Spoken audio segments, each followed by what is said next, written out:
Welcome to fire exam study. This is Shivam Gupta. मैं discuss करने वाला हूं इंपॉर्टेंट टॉपिक, यानी कि जिस इंपॉर्टेंट टॉपिक की बात करते हैं वो आपका है भारत का भूगोल। ये टॉपिक इंपॉर्टेंट इसलिए भी है, इससे अलावा ये वीडियो बहुत इंपॉर्टेंट है क्योंकि इस वीडियो में आपके जो क्वेश्चन भैया हैं बहुत इंपॉर्टेंट ही रखे गए हैं, जो आपकी परीक्षा की दृष्टि से बहुत इंपॉर्टेंट होने वाले हैं। वही क्वेश्चन इस वीडियो में आपको मिलेंगे। चलिए दोस्तों देख लेते हैं अपने पहले क्वेश्चन की। और हमारा पहला क्वेश्चन है, राष्ट्रीय राजमार्ग का पूर्व व पश्चिम गलियारा कॉरिडोर है जो किन स्थानों को जोड़ता है। अगर हम बात करते हैं इसके आंसर के बारे में तो किसको जोड़ता है, तो ये जोड़ता है भैया है सिलचर और पोरबंदर को। किसको? सिलचर और पोरबंदर को जोड़ता है। अब बात कर लेते हैं भैया इसके डिटेल के बारे में। जो राष्ट्रीय राजमार्ग पूर्व पश्चिम को जो गलियारा जोड़ता है, गुजरात के पोरबंदर और असम के सिलचर से जोड़ता है। ये सिलचर कहाँ पड़ता है? असम में पड़ता है। पोरबंदर जो आपका है गुजरात में पड़ता है। पूर्व पश्चिम कॉरिडोर की कुल लंबाई की अगर हम बात करते हैं इसकी, तो 3300 किलोमीटर इसकी लंबाई है। और ये राजमार्ग कहाँ कहाँ से निकलता है? राजकोट, शिवपुरी, लखनऊ, मुजफ्फरपुर, दरभंगा, गुवाहाटी इत्यादि स्थानों से होकर गुजरता है। चलेंगे दोस्तों अपने नेक्स्ट क्वेश्चन की। और हमारा नेक्स्ट क्वेश्चन क्या देख लेते हैं। नेक्स्ट क्वेश्चन है, अरुणाचल प्रदेश के नामचिक और नागपुर क्षेत्र किसके लिए प्रसिद्ध हैं? हम बात करते हैं भैया नामचिक और नागपुर जो क्षेत्र हैं किसके लिए प्रसिद्ध हैं? ये कोयले के लिए प्रसिद्ध हैं। किसके लिए? कोयले के लिए प्रसिद्ध हैं। तो राइट आंसर हमारा हो जाएगा कोयला। और ये कहाँ पर पड़ते हैं? तो बात करते हैं भैया ये अरुणाचल प्रदेश के किस जिले में है? चांगलांग जिले में ये पड़ता है ना। चलेंगे अपने अगले क्वेश्चन की ओर। क्वेश्चन हमारा है, भारतीय वायुसेना की दक्षिणी कमांड किस स्थान पर स्थित है? किस स्थान पर स्थित है ये भैया? दक्षिणी कमांड जो है भारतीय वायुसेना की तिरुवनंतपुरम में स्थित है। कहाँ? तिरुवनंतपुरम में स्थित है। तो राइट आंसर हमारा डी हो जाएगा। चलिए देख लेते हैं, भारतीय वायुसेना की दक्षिणी कमांड केरल के कहाँ है? तिरुवनंतपुरम में है। तिरुवनंतपुरम कहाँ है? केरल में है। इसकी स्थापना की बात करते हैं तो 19 जुलाई 1984 को इसकी क्या स्थापना हो गई थी। अगला क्वेश्चन हमारा है, सरदार सरोवर परियोजना से कौन से राज्य लाभान्वित हो रहे हैं? हम बात करते हैं भैया सरदार सरोवर परियोजना के बारे में, तो राज्य कौन कौन से हो जाएंगे? तो राइट आंसर हमारा हो जाएगा सी, यानी कि मध्य प्रदेश, महाराष्ट्र, गुजरात और राजस्थान जो राज्य हैं इससे लाभान्वित हो रहे हैं। अब इसके डिटेल में हम समझ लेते हैं। सरदार सरोवर बांध गुजरात में कहाँ पर है? नर्मदा नदी पर स्थित है। इस बांध से गुजरात, मध्य प्रदेश, महाराष्ट्र और राजस्थान को पानी व विद्युत की प्राप्ति होती है। क्या होता है भैया? बिजली मिलती है और पानी भी मिलता है। इसे वर्ष 2006 में क्या कमीशन किया गया था। चलेंगे अपने नेक्स्ट क्वेश्चन की ओर। क्वेश्चन है, नोंगखेलम वन्य जीव अभ्यारण्य किस राज्य में स्थित है? हम बात करते हैं भैया नोंगखेलम के बारे में, किस राज्य में है? तो राइट आंसर हमारा जाएगा मेघालय में है, यानी कि बी हमारा क्या है भैया? राइट आंसर हो जाएगा। कहाँ है? मेघालय में है। और बात करते हैं भैया डिटेल के बारे में, नोंगखेलम वन्य जीव अभ्यारण्य जो है मेघालय के रिभोई जिले में स्थित है। ये 29 वर्ग किलोमीटर में फैला है। ये वन्य जीव अभ्यारण्य बंगाल टाइगर, चीता व काला भालू और हॉर्नबिल पक्षी के लिए प्रसिद्ध है। किसके लिए भैया? ये बंगाल टाइगर भी यहाँ पर पाए जाते हैं, चीता, काला भालू और हॉर्नबिल पक्षी भी यहाँ पर पाया जाता है। चमेरा बांध किस राज्य में स्थित है ना? ये केंद्र शासित है। ये गलत हो जाएगा क्योंकि हिमाचल प्रदेश पहले केंद्र शासित प्रदेश होता करता था, लेकिन 1931 में 1971 की अगर बात करते हैं भैया तो इसे क्या भैया पूर्ण राज्य का दर्जा जो है 1931 में दे दिया गया था 1971 में। तो अब ये पूर्ण राज्य है। राइट आंसर इसका हो जाएगा हिमाचल प्रदेश, यानी कि इस टाइम ये पूर्ण राज्य है। चमेरा बांध कहाँ पर स्थित है? ये आपका हिमाचल प्रदेश में स्थित है ना। सी इसका राइट आंसर हो जाएगा। चलिए डिटेल में देख लेते हैं। चमेरा बांध की बात करते हैं तो भैया चंबा जिले में है। कहाँ? हिमाचल प्रदेश में है। ये रावी नदी पर बनाया गया है और इसको 3 चरणों में मतलब बनाया गया था। और इसका जो बिजली का उत्पादन क्षमता है कितनी है? 1100 मेगावाट यहाँ से बिजली उत्पादन की जाती है। अगला क्वेश्चन है, निम्नलिखित में से किस घाट की औसत चौड़ाई ज़्यादा है? हम बात करते हैं भैया चौड़ाई के बारे में, जब भी बात की जाए तो आप हमेशा राइट आंसर करेंगे पूर्वी घाट। और जब भी लंबाई की बात की जाए तो लंबाई आपका हो जाएगा पश्चिमी घाट, लेकिन चौड़ाई जो है वो हमेशा किसकी? पूर्वी घाट की ज़्यादा है। चलिए देख लेते हैं चौड़ाई कितनी है। अगर हम बात करते हैं भैया पश्चिमी घाट की चौड़ाई के बारे में तो 50 से 80 किलोमीटर है। वहीं अगर हम पूर्वी घाट की बात करते हैं तो भैया 100 से 200 किलोमीटर इसकी क्या है? चौड़ाई है। चलेंगे अपने नेक्स्ट क्वेश्चन की ओर। क्वेश्चन है, दामोदर नदी का उदय निम्नलिखित में से किस स्थान से होता है? हम बात करते हैं भैया दामोदर नदी के बारे में, कहाँ से निकलती है? तो इसका उदय जो है छोटा नागपुर से होता है। कहाँ से होता है? छोटा नागपुर से होता है। तो राइट आंसर हमारा हो जाएगा छोटा नागपुर, इसका सही आंसर हो जाएगा। हम बात करते हैं दामोदर नदी के डिटेल के बारे में, दामोदर नदी जो है झारखंड में छोटा नागपुर पठार के चंदवा से निकलती है। कहाँ से निकलती है भैया? चंदवा से निकलती है। दामोदर नदी को बंगाल का शोक कहा जाता है। इसकी कुल लंबाई कितनी है? 592 किलोमीटर है। और कभी पूछा जाता है भैया बिहार का शोक किसे कहा जाता है, तो कहा जाता है भैया किसको? कोसी नदी को कहा जाता है बिहार का शोक। और लेकिन जब भी कहा जाएगा भैया बंगाल का शोक, तो हो जाएगा आपका दामोदर नदी, है ना। चलेंगे अपने नेक्स्ट क्वेश्चन के साथ। क्वेश्चन है भीतरकनिका मैंग्रोव किस राज्य में स्थित है? तो ये किस राज्य में स्थित है? तो राइट आंसर हो जाएगा आपका भैया भीतरकनिका जो मैंग्रोव है आपका ओडिशा में स्थित है। कहाँ? ओडिशा में स्थित है ना। चलते हैं अपने नेक्स्ट क्वेश्चन के साथ। क्वेश्चन हमारा है निम्नलिखित में से कौन सा राष्ट्रीय उद्यान अंडमान व निकोबार द्वीप समूह में स्थित नहीं है? तो हम बात करते हैं भैया कौन सा इसमें स्थित नहीं है, तो राइट आंसर हो जाएगा भैया क्या हो जाएगा?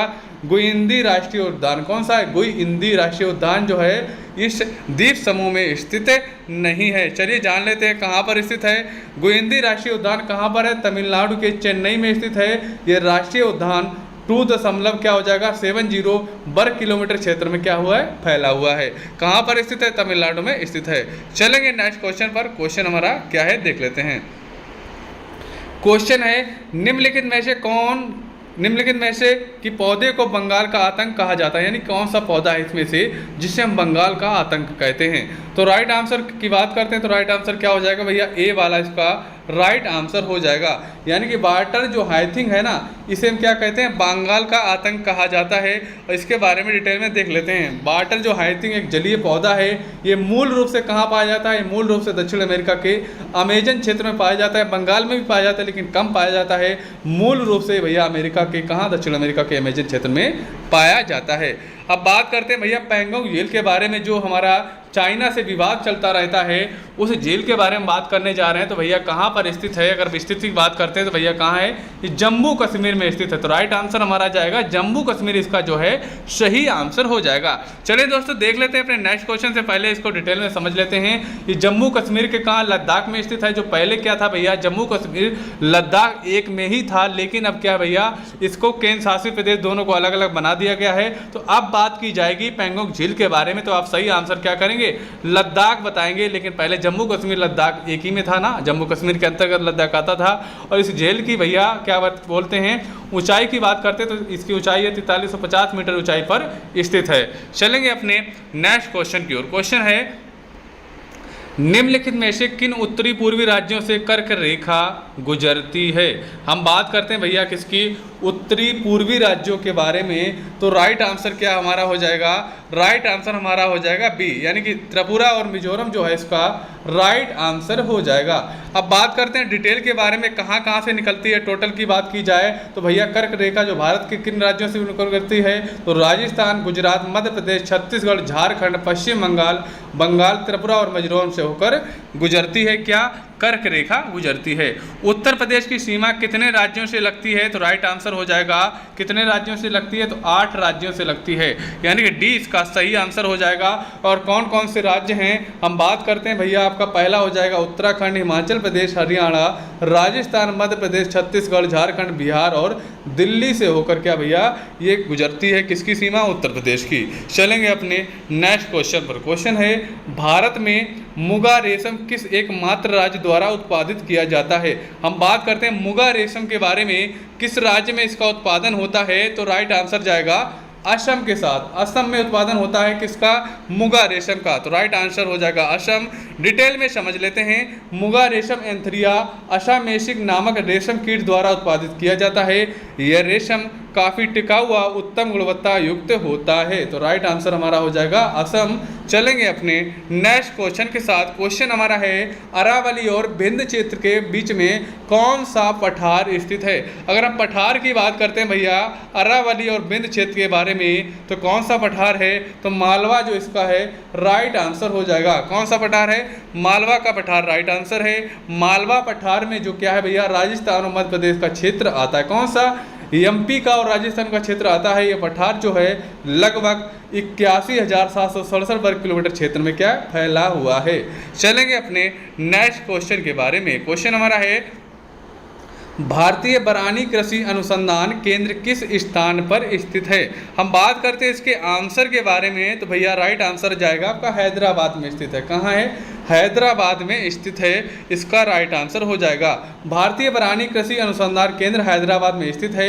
इसकी स्थापना की बात करते हैं तो 1985 में की गई। इस अनुसंधान का उद्देश्य कम वर्षा वाले क्षेत्रों में कृषि के संबंध में अनुसंधान करना है, यानी कि जहाँ पर बारिश जो है कम होती है वहाँ पर अच्छे से फसल कैसे की जा सकती है, इसकी खोज अनुसंधान करना ही इसका काम है। चलेंगे अपने नेक्स्ट क्वेश्चन की ओर। क्वेश्चन है पूर्वी तथा पश्चिमी घाट इस स्थान पर मिलते हैं, किस स्थान पर मिलते हैं? तो राइट आंसर जाएगा भैया नीलगिरी की पहाड़ियाँ जो हैं वहीं पर पूर्वी तथा पश्चिमी घाट मिलते हैं। चलेंगे आगे देख लेते हैं। नीलगिरी की पहाड़ियाँ तमिलनाडु, केरल और कर्नाटक में स्थित हैं। समुद्र तल से इसकी ऊंचाई कितनी है? 2637 मीटर है। कितनी? 2637 मीटर है। मानस नदी किसकी सहायक नदी है? बात करते हैं भैया मानस नदी के बारे में, तो किसकी सहायक नदी है? तो ये भैया ब्रह्मपुत्र की सहायक नदी है। किसकी?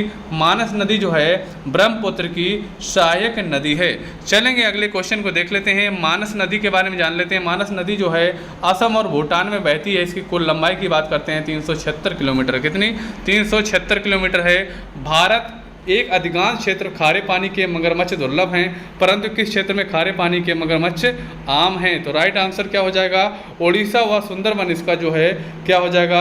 राइट आंसर हो जाएगा। तो सी इसका क्या है? राइट आंसर हो जाएगा। चलेंगे डिटेल में देख लेते हैं। भारत में खारे पानी के मगरमच्छ ओडिशा, पश्चिम बंगाल, आंध्र प्रदेश और तमिलनाडु में पाए जाते हैं। भारत में इनकी अनुमानित संख्या की बात करते हैं, कितनी है? 300 है। कितनी? 300 है। चलेंगे नेक्स्ट क्वेश्चन पर। क्वेश्चन है झरिया, रानीगंज, तलचर और कोरबा कोयला जो क्षेत्र के किन राज्यों में स्थित हैं? यानी कि जो क्षेत्र हैं किन राज्यों में स्थित हैं हम बात करते हैं, तो भैया 20 का राइट आंसर हो जाएगा। तो कहाँ कहाँ पर हैं? झारखंड, पश्चिम बंगाल और ओडिशा और छत्तीसगढ़ में स्थित हैं। चलेंगे देख लेते हैं। झरिया कोयला क्षेत्र झारखंड में स्थित है। रानीगंज की बात करते हैं तो पश्चिम बंगाल में है। तलचर ओडिशा में है। कोरबा की बात करते हैं तो भैया छत्तीसगढ़ में स्थित है। बात करते हैं पोर्ट ब्लेयर के बारे में। पोर्ट ब्लेयर किस द्वीप पर स्थित है? पोर्ट ब्लेयर जो है कहाँ पर स्थित है? दक्षिणी अंडमान पर है। कहाँ? दक्षिणी अंडमान पर स्थित है। कौन? पोर्ट ब्लेयर स्थित है। चलेंगे नेक्स्ट क्वेश्चन की ओर देख लेते हैं। नेक्स्ट क्वेश्चन क्या है? क्वेश्चन है कपास की खेती के लिए कौन सी मिट्टी उपयुक्त होती है?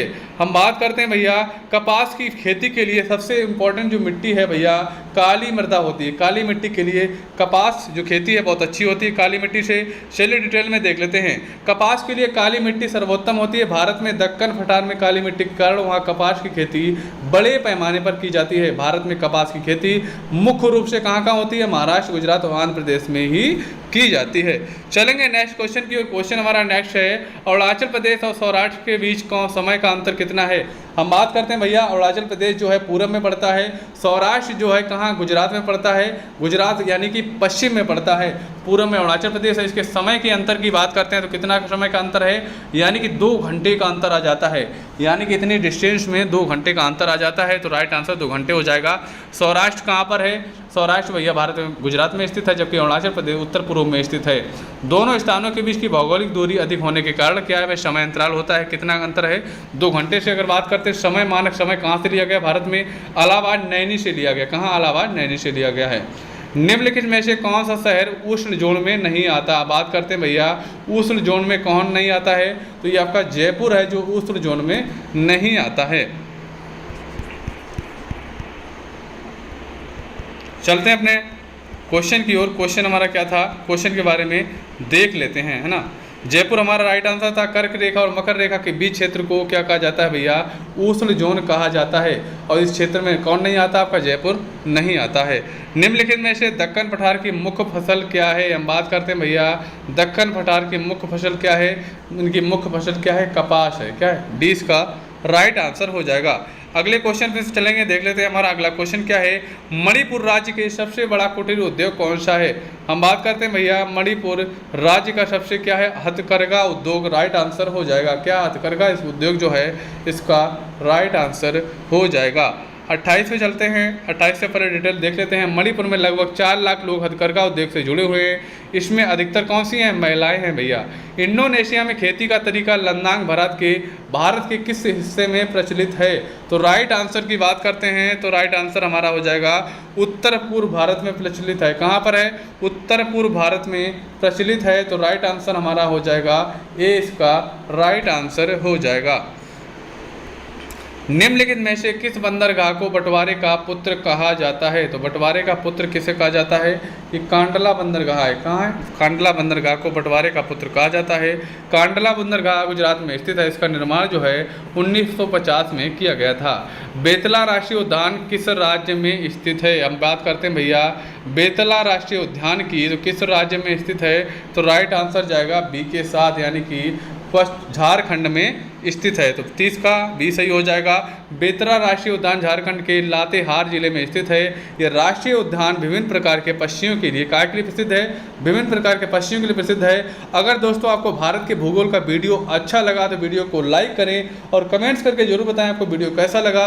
अगर आप हमारे चैनल पर नए हैं, सब्सक्राइब नहीं किया, चैनल को सब्सक्राइब करें और आपको डेली की डेली नई अपडेट और वीडियो जो है आपकी कंपटीशन की तैयारी की मिलती रहेगी। चलिए दोस्तों, आपको मिलते हैं अपने अगले वीडियो के साथ। तब तक के लिए जय हिंद, वंदे मातरम साथियों।